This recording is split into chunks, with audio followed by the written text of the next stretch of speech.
चलिए चाय पर चर्चा की शुरुआत करते हैं। वैसे कुड़ियों, मुझे लग रहा है कि आज तो मौसम ने ना चाय वाला माहौल बना दिया। क्यों? मौसम ने करवट ले ली है। करवट ले ली है। दिल्ली और एनसीआर का मौसम सुहावना हो गया है, पारे ने गोता लगाया है और मार्च के पहले ही दिन मैदानी इलाकों में गर्म तेवर ठंडी हवा के झोंकों में तब्दील हो गए हैं। बिल्कुल, आपको बता दें कि आलम ये रहा कि सुबह से आसमान में बादल छाए रहे और तेज हवा चलने लगी। कई जगह तो हल्की बारिश भी हुई है। बेशक मौसम के इस यू टर्न ने दिल्ली एनसीआर के लोगों को कंफ्यूज कर दिया है, लेकिन होली है तो इतनी ठिठोली तो चलती ही है। रंग बदलते इस मौसम के दौरान गुड न्यूज ये है कि अगले 1-2 दिन ये सुहाना मौसम बना रहेगा।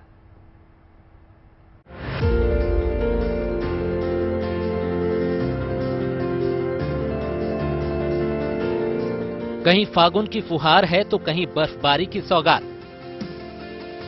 होली के मौसम में मौसम भी मेहरबान है। अचानक मौसम ने ऐसी करवट ली है कि क्या दिल्ली वाले, क्या चंडीगढ़ वाले और क्या शिमला वाले सब हैरान हैं।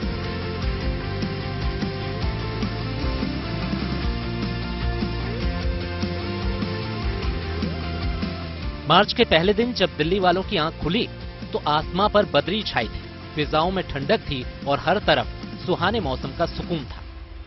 मिनिमम टेम्परेचर 14 डिग्री रहेगा और आसमान में आप देखिए किस तरीके के बादल नई दिल्ली के इलाके में छाए हुए हैं। और ये सिर्फ नई दिल्ली नहीं और एनसीआर में ही नहीं बल्कि पश्चिमी उत्तर प्रदेश के कई इलाकों में इसी तरीके से बादल छाए हुए हैं। और आप देखिए तेज हवाएं चल रही हैं और इसका असर हुआ सीधे मौसम पर। जो टेम्परेचर लगातार बढ़ता जा रहा था, अचानक से उसमें कमी आई है। मिनिमम टेम्परेचर जो अनुमान है कम से कम 2 दिनों के लिए वो 14 डिग्री के आसपास रहेगा और मैक्सिमम टेम्परेचर 32 डिग्री के आसपास रहेगा। मौसम विभाग के मुताबिक ये राहत अगले 1-2 दिन बनी रहेगी। उत्तर पश्चिम दिल्ली, दक्षिण पश्चिम दिल्ली और दिल्ली एनसीआर में हल्की बूंदाबांदी की भी संभावना है। वहीं पहाड़ों पर बर्फबारी के आसार हैं। ऐसे में मैदानी इलाकों में तापमान में गिरावट आना तय है। सर्कुलेशन था आपका पाकिस्तान के ऊपर और ईस्ट अफगानिस्तान के ऊपर और ऊपर एक ट्रफ था। आज वो जो सर्कुलेशन था 3.1 किलोमीटर पे वो थोड़ा वीकन हो गया है और WD भी काफी वीकन हो चुका है।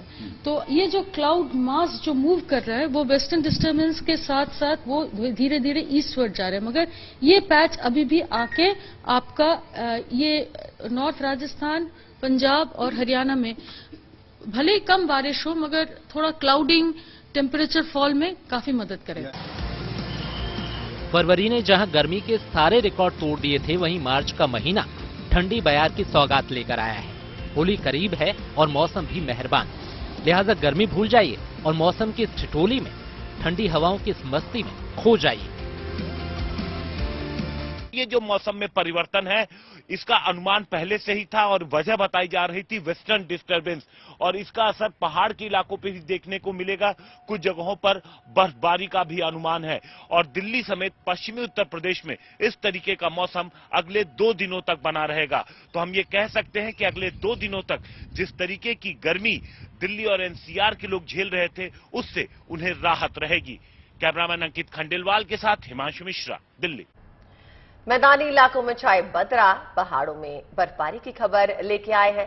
पहाड़ों की रानी शिमला में बर्फबारी से सैलानियों के चेहरे खिल गए, मानो कुदरत ने उनको होली के मौके पे सफेद तोहफा दिया हो। जी हाँ, गुड न्यूज ये है कि कुदरत की ये होली अगले कुछ दिन तक जारी रह सकती है। मौसम विभाग की मानी तो अगले कुछ दिनों तक पहाड़ी इलाकों में मौसम ऐसा ही सुहाना बना रहेगा। मतलब ये कि होली के साथ ही कुदरत का जश्न अभी जारी रहने वाला है।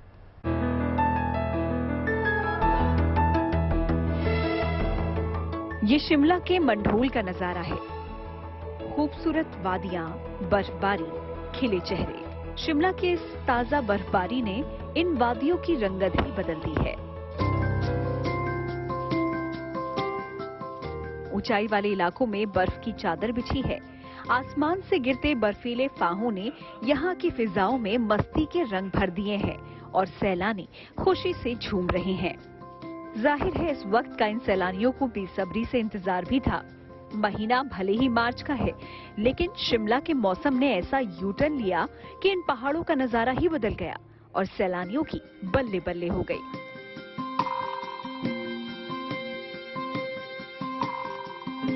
हमारे लिए तो सर शिमला लोकल ही रहा है शुरू से। स्कूल से ही हम मोटरसाइकिल पे भी आ जाते थे, तो हम तो बहुत बार आए हैं, तो हमें बहुत अच्छा लगता है यहाँ पे आके। वैसे तो यहाँ मार्च में बर्फबारी की उम्मीद कम ही की जाती है, लेकिन इस वक्त यहाँ मौसम मेहरबान है। मौसम विभाग की माने तो पहाड़ी इलाकों में अभी कुछ दिनों तक बर्फबारी और बारिश हो सकती है। बर्फ तो जो आमतौर पर जहाँ बर्फ होती है उसमें चंबा है, लाहौल स्पीति है, किन्नौर है, कुल्लू है, शिमला के ऊपर के एरियाज, यहाँ बर्फबारी की संभावना है।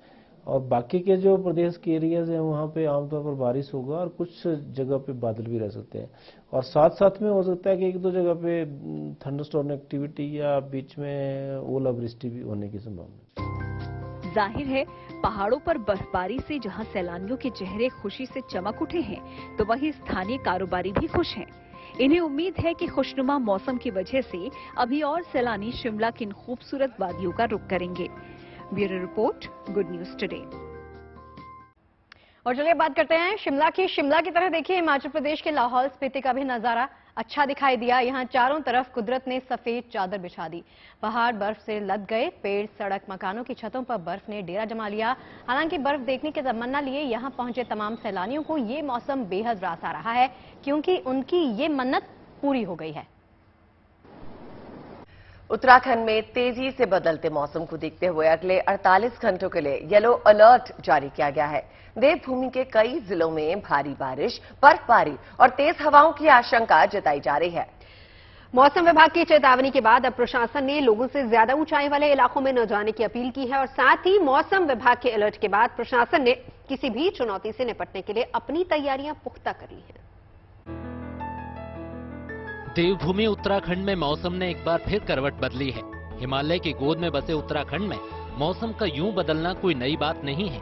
बेशक आसमान में छाए काले बादलों ने मौसम सुहाना बना दिया है, साथ ही यहाँ के लोगों के लिए कुछ दुश्वारियां भी खड़ी कर दी हैं। उत्तराखंड के कई जिलों में बारिश, ओलावृष्टि और तेज हवाओं के चलने की आशंका जताई गई है। मौसम विभाग ने उत्तरकाशी, चमोली, पिथौरागढ़, बागेश्वर और रुद्रप्रयाग समेत कई जिलों में भारी बारिश की संभावना जताई है। पल पल बदलते मौसम को देखते हुए उत्तराखंड में मौसम विभाग ने कल तक के लिए येलो अलर्ट जारी किया है।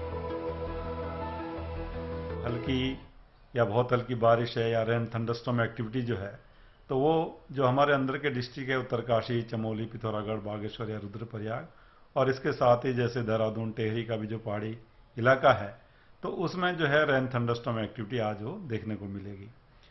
इसके साथ ही हरिद्वार या पौड़ी की भी बात करें तो वहां भी छुटपुट संभावना है कि एका दुका जगह में वहां पे भी बारिश की मिल जानी चाहिए।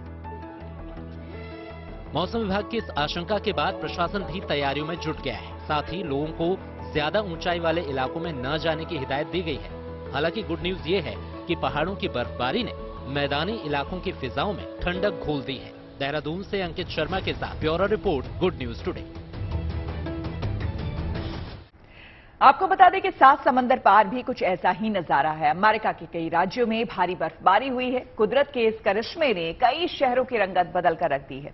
देखकर ऐसा लग रहा है जैसे किसी ने इन शहरों को सफेद चादर से ढक दिया हो।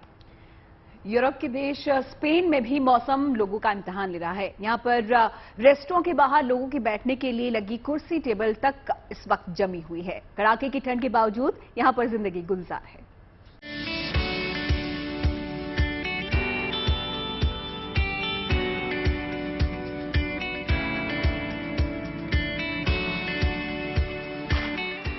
सड़कें बर्फ से ढक गई हैं। घरों पर बर्फ की चादर है। कहीं पेड़ों पर सफेद संगमरमरी बर्फ है तो कहीं खुले आसमां तले खड़ी गाड़ियां बर्फ की चादर में ढकी हैं। ये तस्वीरें अमेरिका की हैं, जहां इन दिनों मौसम बर्फीला है और रुई के सफेद बाहों सी बर्फ बरस रही है। दिन हो या रात, कंक्रीट से बनी बड़ी बड़ी इमारतें हों या फिर खुले मैदान, हर तरफ सफेद बर्फ का पहरा है। बर्फबारी का ये नजारा इतना खूबसूरत नजर आ रहा है मानो कुदरत पूरी शिद्दत से श्रृंगार करने में जुटी हो। इस बर्फीले आलम के दरमियान हर कोई मस्ती में डूबा है, तो कुछ लोगों के लिए बर्फबारी मुसीबत से कम नहीं है।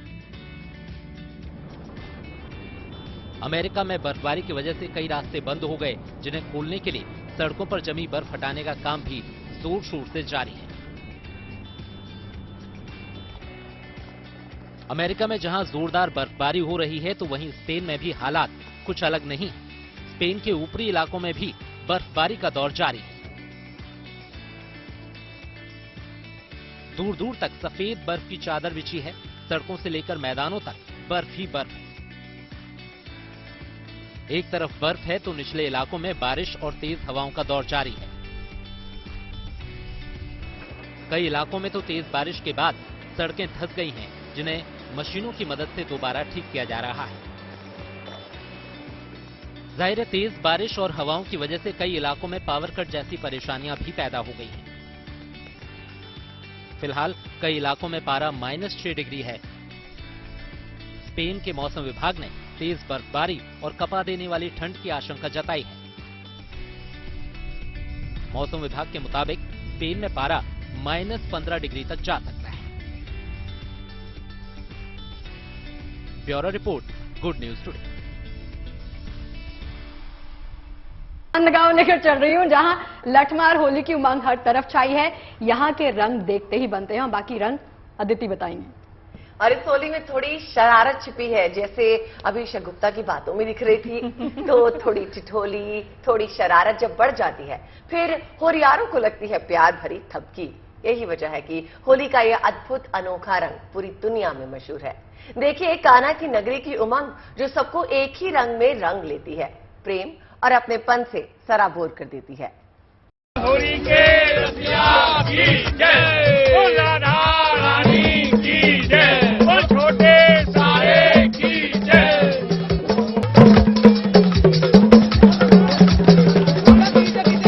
रसिया को मोहल्ला न्यारो है, रसिया को मोहल्ला न्यारो है, रसिया को ऊंचे पे नंदगाम बसत है, ऊंचे पे नंदगाम बसत है। अरे हमारे रसिया, ओ बारे रसिया, ओ बारे रसिया। जब कान्हा का प्रेम रंग बनकर राधा के लिए बरसता है, तो मथुरा ऐसे ही झूमती है।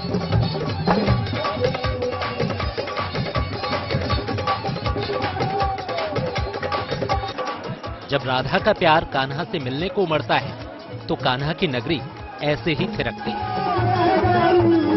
होली खेलन आयो, आनंद घन प्रभु कर दृग मीड़त। रंगों में घुली ऐसी फगुनाहट आपको केवल कान्हा की नगरी में ही दिख सकती है। इस होली के आगे दुनिया के सारे रंग फीके हैं। इस उमंग के आगे संसार के सारे सुख बेमानी हैं, क्योंकि ये कान्हा के प्रेम का रंग है और ये राधा की नगरी की उमंग है। जंगलिया जंगलिया बेदार की डाले, अरे एक अब आपको ब्रज का सही रंग दिखाएंगे, लेकिन उससे पहले देश के अलग अलग हिस्सों में बहुत अच्छे तरीके से होली मनती है। उत्तराखंड में बैठकी होली होती है। यहाँ पर सारी महिलाएं आके ढोलक वोलक गुजिया गुलाल के साथ। और दिल्ली एनसीआर का रंग कैसा रहता है? दिल्ली में फार्म हाउस होली होती है। और बिहार का तो रंग ही बड़ा। देखिए बिहार में फाग गाया जाता है, फगुआ गाया जाता है जम के, और वहाँ पर आपको बता दें वो ठंडई बनती है। हाँ। और गुजिया तो बनती ही बनती है, साथ ही रंग गुलाल। क्या बात है। पंजाब में होता है होला मोहल्ला, अगले दिन होला मोहल्ला मनाते हैं पंजाब में। तो फिलहाल ब्रज का रंग आपको दिखाते हैं। मनीष दिखाइए जरा वहां की रौनक।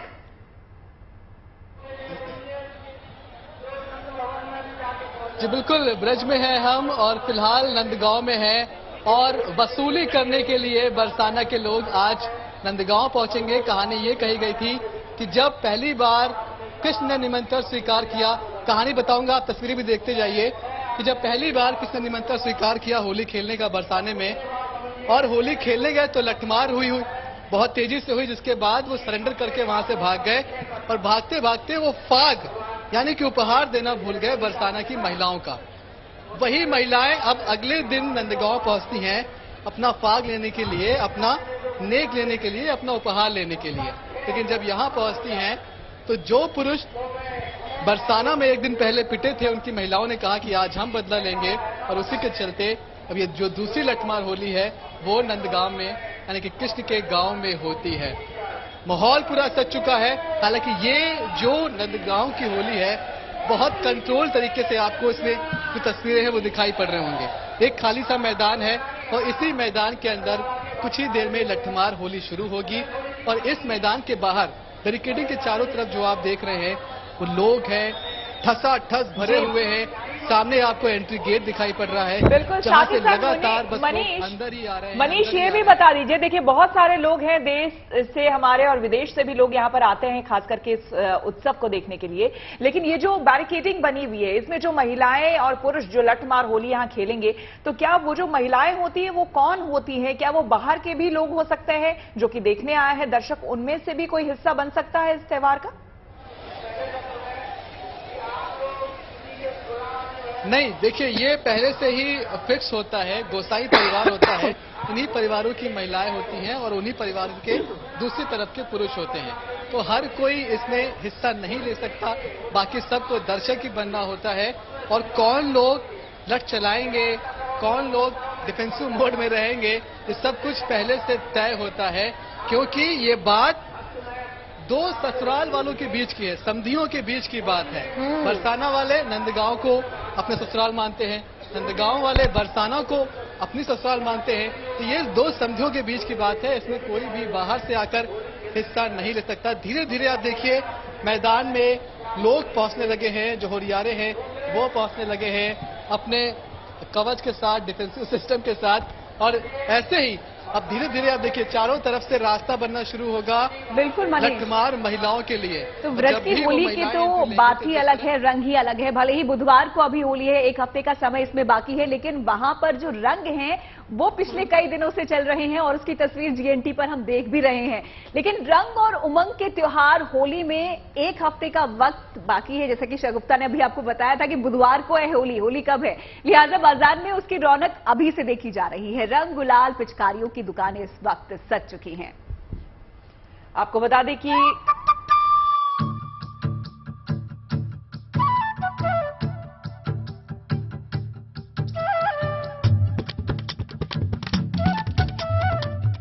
खुशियों के रंग से सराबोर होली के त्योहार में अब महज एक हफ्ते का वक्त बाकी बचा है, लिहाजा समूचे भारत में रंगों की खुमारी चढ़ चुकी है। अवध क्षेत्र में तो होली का अलग ही उमंग और उत्साह दिखाई दे रहा है। जो खास बात दिखाई पड़ रही है लखनऊ के मार्केट में वो ये है कि ये गन या पिचकारी जो गुलाल के लिए है, यानी जब इसमें गुलाल भरा जाएगा उसके बाद इसको पुश किया जाएगा, चलाया जाएगा, तो इससे गुलाल निकलेगा और लोगों पर ही गुलाल गिरेगा। यानी कि जो गीले रंग हैं, वेट कलर्स हैं, वो नहीं बल्कि गुलाल खेल पाएंगे लोग इस पिचकारी से। रंगों से अगर आप सराबोर नहीं हुए तो होली का मजा अधूरा रहता है। लेकिन बहुत से लोग हैं जिन्हें गीले रंगों से एलर्जी होती है। बहुत देर तक भीगने से भी बहुतों को समस्या हो जाती है। वैसे लोगों को सूखे गुलाल वाली पिचकारी काफी रास आ रही है, क्योंकि इन पिचकारियों के जरिए उमंग, उत्साह, उल्लास के रंग तो फजा में खुल ही जाते हैं, साथ ही गीले रंगों की दुश्वारियों से भी बचाव हो जाता है। खरीदने आए हैं, आप देख रहे हैं, यही देख रहे हैं, गुलाल इससे खेला जाता है। इस बार ये नई एंटिक चीज आई है, एक तरह से हम लोग लखनऊ भाषा में कहते हैं इसको एंटिक चीज, बिल्कुल नई नवेली चीज आई है। तो ये पहली बार, मैंने भी बहुत होलियां खेली मैम, लेकिन ये पिचकारी पहली बार देखी मैंने भी अपने जीवन में। गुलाल से क्यों खेलना चाहते हैं? कुछ लोग रंग अवॉइड करते हैं क्या कि गुलाल? अरे मैम एक्चुअली सच तो ये है कि देखिए होली वैसे रंगों त्योहार है, चाहे गीला खेलो चाहे सूखा, लेकिन सच ये है कि अगर गीला खेलो तो बाद में छुड़ाने में फिर बाद में प्रॉब्लम होती है। तो थोड़ा इस बार इस चीज का ज्यादा महत्व हम लोग देंगे कि ये वाली पिचकारी जो नई आई है, तो सूखे की चीज अलग है, तुरंत एक दूसरे के ऊपर डाला, तुरंत जो है झाड़ दिया, काम खत्म। रंग ना हो तो वीरा हो जाए हमारा जीवन, सूखा हो या गीला, मन में इंद्रधनुष से खिलना चाहिए गुलाबी, हरा, लाल, नीला और पीला। रंगों के त्योहार होली का यही है संदेश। इसीलिए सदियों से सनातन धर्म में होली शेष है। लखनऊ से शिल्पी सेन के साथ bureau report, good news today. देखिए, हमेशा से हम ये जानते हैं कि नारियल तोड़ने के लिए उसके पेड़ों पर चढ़ना हमेशा चुनौती वाला काम होता रहा है, लेकिन अब ये काम मुश्किल नहीं होगा क्योंकि कर्नाटक के मंगलुरु में किसान ने एक अनूठी मशीन बनाई है। शगुप्ता बताएं। वाकई बड़ी फनी और कमाल की मशीन है ये। इस मशीन की मदद से देखिए कोई भी नारियल के पेड़ों पर बड़ी ही तेजी से चढ़ या फिर उतर सकता है। किसान के इस आविष्कार में कंपनी ने कुछ बदलाव किए हैं, बाजार में इसको पेश कर दिया है, जो लोगों को काफी पसंद आ रहा है।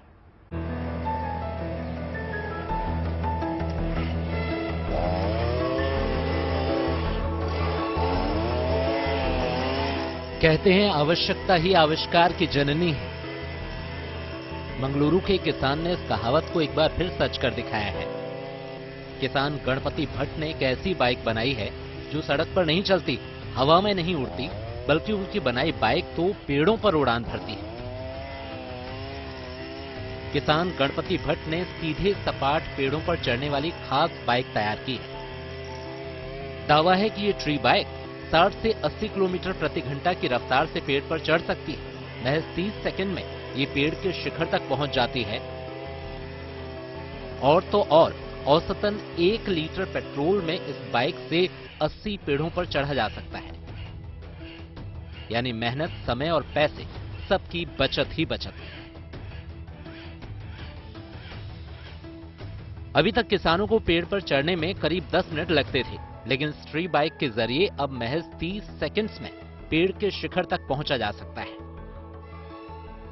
ये ट्री बाइक कैसे काम करती है, अब ये भी समझ लीजिए। इस ट्री बाइक को पहले पेड़ तक लाया जाता है, फिर खड़ा करके पेड़ पर सेट कर दिया जाता है। इस तरह से ये पेड़ पर लॉक हो जाता है और फिर इंजन स्टार्ट करने पर ये ऊपर की ओर चढ़ने लगती है।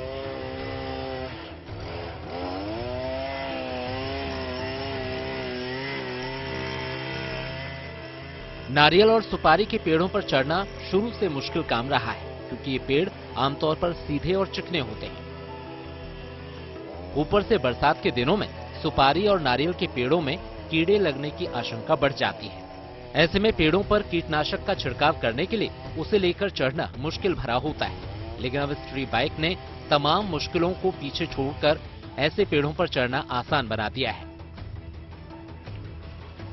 ट्री बाइक 80 किलो तक वजन लेकर ऊपर चढ़ सकती है, यानी न सिर्फ तेजी से पेड़ पर चढ़ा जा सकता है, बल्कि ज्यादा वजन के साथ चढ़ा जा सकता है।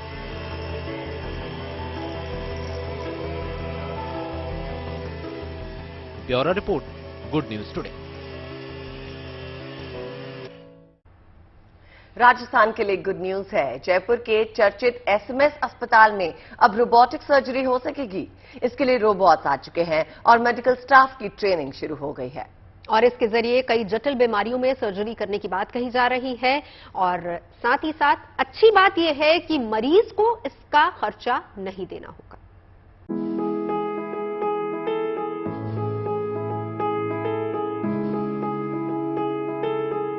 ये तस्वीरें जयपुर समेत पूरे राजस्थान के लिए किसी खुशखबरी से कम नहीं। विज्ञान को वरदान बना देने वाले इस आविष्कार की झलक से आप कुछ अंदाजा लगाने में कामयाब तो जरूर हो गए होंगे कि अब आपकी सोच को विस्तार देते हुए हम आपको बता देते हैं कि ये रोबोट ही है जो अब कई मुश्किल सर्जरी को अंजाम देने के लिए जयपुर के एसएमएस हॉस्पिटल पहुंच चुका है। एसएमएस हॉस्पिटल में 25 करोड़ रुपए की लागत वाला ये रोबोट स्थापित किया जा चुका है। ये दूसरा और राजस्थान का पहला रोबोट होगा जिसका इस्तेमाल मेडिकल हेल्प और बड़ी सर्जरी के लिए किया जाएगा। हॉस्पिटल के चिकित्सकों की मानी जाए तो फिलहाल इसके जरिए सर्जरी की ट्रेनिंग की जा रही है। इसका इस्तेमाल कई अहम सर्जरी में किया जा सकेगा। रोबोटिक आर्म्स आप पीछे देख रहे हैं, वो जो है पेशेंट के शरीर में जाते हैं और हम कंसोल पे बैठ के, यहाँ ये सर्जन कंसोल है जिसपे हम यहाँ बैठकर ये जो रोबोटिक आर्म्स को गाइड करते हैं पेशेंट के अंदर, और जो पूरी सर्जरी जो है ये रोबोटिक आर्म्स द्वारा की जाती है। हम यहाँ बैठकर इसको गाइड करते हैं। इसमें फायदा जो है वो ये है कि एक तो कि अंदर का जो व्यू है वो हमें बहुत मैग्नीफाइड मिलता है और बहुत मेटिकुलस सर्जरी की जा सकती है। इसके इस्तेमाल के लिए ट्रेनिंग का समय भी अच्छा खासा लगने वाला है। कम से कम 1.5 महीने की ट्रेनिंग की जरूरत इसके लिए पड़ने वाली है। इसके बाद इस रोबोट का इस्तेमाल जटिल ऑपरेशन के लिए किया जा सकेगा। रही बात इससे होने वाली सर्जरी के खर्चे की, तो डॉक्टर्स की मानी जाए तो राजस्थान सरकार की सरकारी योजनाओं के तहत इसका कोई खर्चा मरीज को नहीं देना होगा। देखिए, अभी ऐसा किया है हमने, जो हमारे यहाँ लेप्रोस्कोपिक सर्जरी हो रही है वो जिस कॉस्ट पे हो रही है उसी कॉस्ट पे हम रोबोटिक सर्जरी करेंगे। जहां तक पेशेंट के लिए सवाल है, हमारे यहाँ राजस्थान सरकार द्वारा जो चिरंजीवी स्कीम है उसमें ये सारा पेशेंट के लिए फ्री होता है हेल्थ स्कीम में, और उसी तरह ये रोबोटिक सर्जरी भी फ्री रहेगी पेशेंट के लिए। हालांकि हॉस्पिटल के डॉक्टर मानते हैं कि इसकी मेंटेनेंस भी बड़ी चुनौती है, लेकिन राजस्थान में ये स्वास्थ्य क्षेत्र में बड़ी क्रांति लाएगा, ऐसी उम्मीद डॉक्टर्स को भी है। Bureau report, good news today. और चलिए अब आपको पंजाब के कैसे गुरु से मिलवाते हैं जो गुरुमुखी वर्णमाला का उच्चारण छात्रों से करवाते हैं। ये गुरु जी खुद मूल रूप से दक्षिण भारत के रहने वाले हैं और उन्होंने पंजाबी भाषा, पंजाबी संस्कृति और वहां की संस्कृति को बढ़ाने का संकल्प लिया है। मतलब पंजाबियां दी बल्ले बल्ले, है ना। मतलब इसके तहत वो छात्रों को गुरुमुखी वर्णमाला के शब्द बुलवाते हैं, सही उच्चारण करने वाले छात्रों को इनाम भी देते हैं। अब उनकी इस कोशिश की काफी जगह पर तारीफ भी की जा रही है।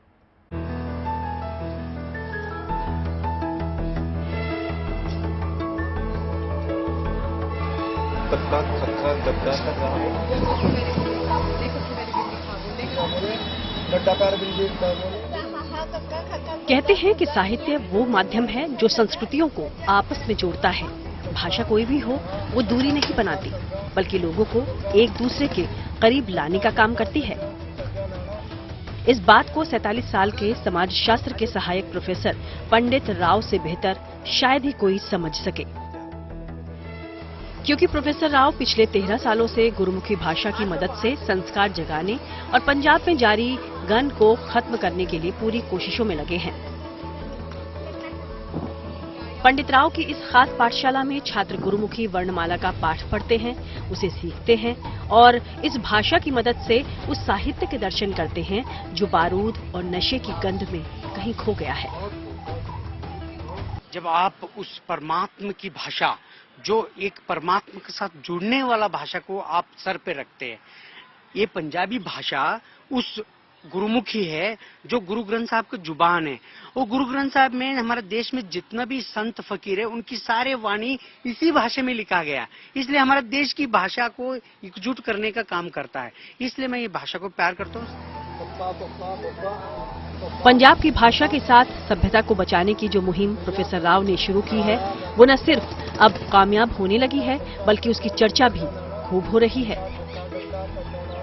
ਤੇ ਇੱਕ ਬੰਦਾ ਬਾਹਰੋਂ ਆ ਕੇ ਕਰਨਾਟਕਾ ਤੋਂ ਆ ਕੇ ਤੇ ਇੱਥੇ ਗੁਰੂ ਗ੍ਰੰਥ ਸਾਹਿਬ ਦੇ ਉੱਤੇ ਕੰਮ ਕਰੇ, ਉਹਦੀ ਟ੍ਰਾਂਸਲੇਸ਼ਨ ਕਰੇ ਆਪਦੀ ਲੈਂਗੁਏਜ ਦੇ ਵਿੱਚ, ਹੈ ਸੋ ਉਹ ਵੱਡੀ ਗੱਲ ਹੈਗੀ ਹੈ। ਸੋ ਬੜਾ ਅੱਛਾ ਕੰਮ ਕਰ ਰਹੇ ਨੇ। पंडित राव ने पंजाबी साहित्य और पंजाबी संस्कृति पर शोध किया है। कई सिख भजनों का कन्नड़ में अनुवाद भी वो कर चुके हैं और अब उसी भाषा के जरिए वो पंजाबी युवाओं को सही रास्ता दिखाने की कोशिश कर रहे हैं।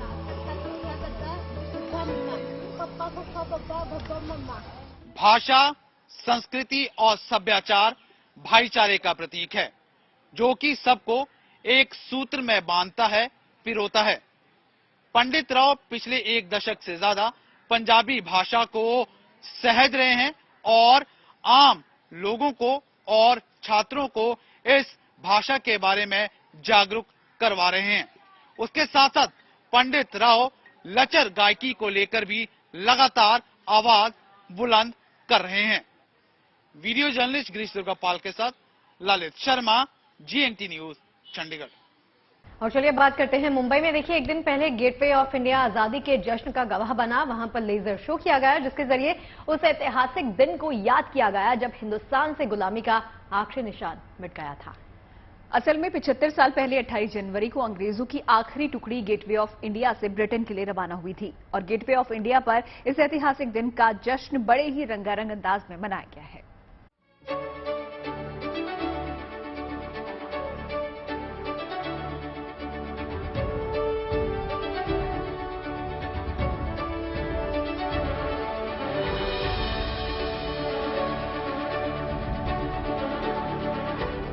तिरंगे से सजा गेटवे ऑफ इंडिया। ऐतिहासिक स्मारक पर आजादी की वीर गाथा। छत्रपती शिवाजी महाराज घडले जिथे आज आहे त्याचेच गौरवगान।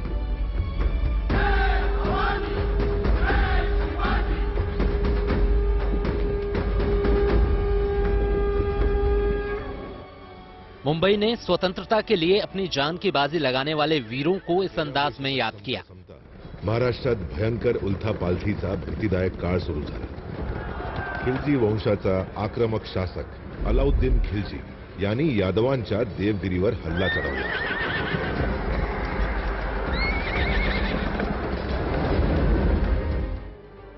28 फरवरी 1948 को अंग्रेजों की आखिरी टुकड़ी मुंबई के इसी गेटवे ऑफ इंडिया से ब्रिटेन वापस लौटी थी।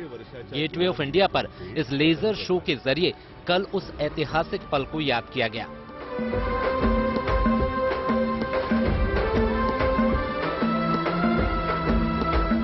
स्वराज्य आणि स्वातंत्र्याच्या किरणांनी उजळले होते अगणित भारतीयांचे चेहरे आणि त्याच्या गालांवर स्वातंत्र्याचे आनंदाश्रू पाहत होते करोड़ों भारतीय। 28 फरवरी 1948 का दिन जब ब्रिटिश का आखिरी ट्रूप अपने घर की ओर ब्रिटेन लौटता है, मगर उसकी जो झलक है वो इस बिल्डिंग से आती है। ये है मुंबई का gateway of India. Gateway of India से ही जो है वो अंग्रेजों का लास्ट ट्रूप अपने घर की ओर विदा हुआ था और इसी तरीके से 28 फरवरी के दिन जितने भी शहीद थे जिन्होंने भारत की रक्षा की और भारत की आजादी में एक महत्वपूर्ण हिस्सा निभाया, उनको इसी तरीके से श्रद्धांजलि दी जाती है।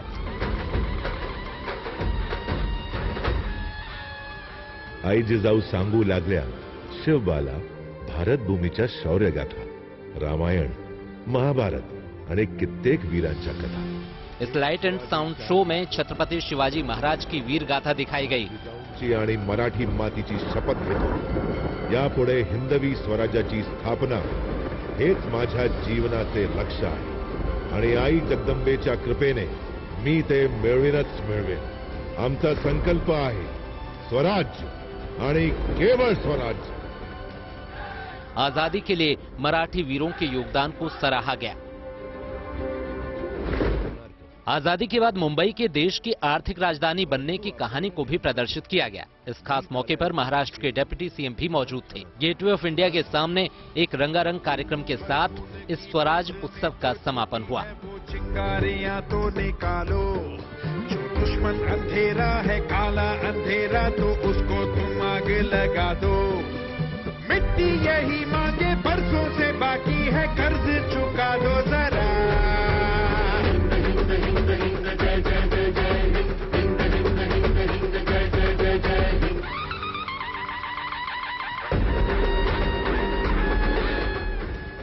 पारस दामा, मुंबई, गुड न्यूज टुडे।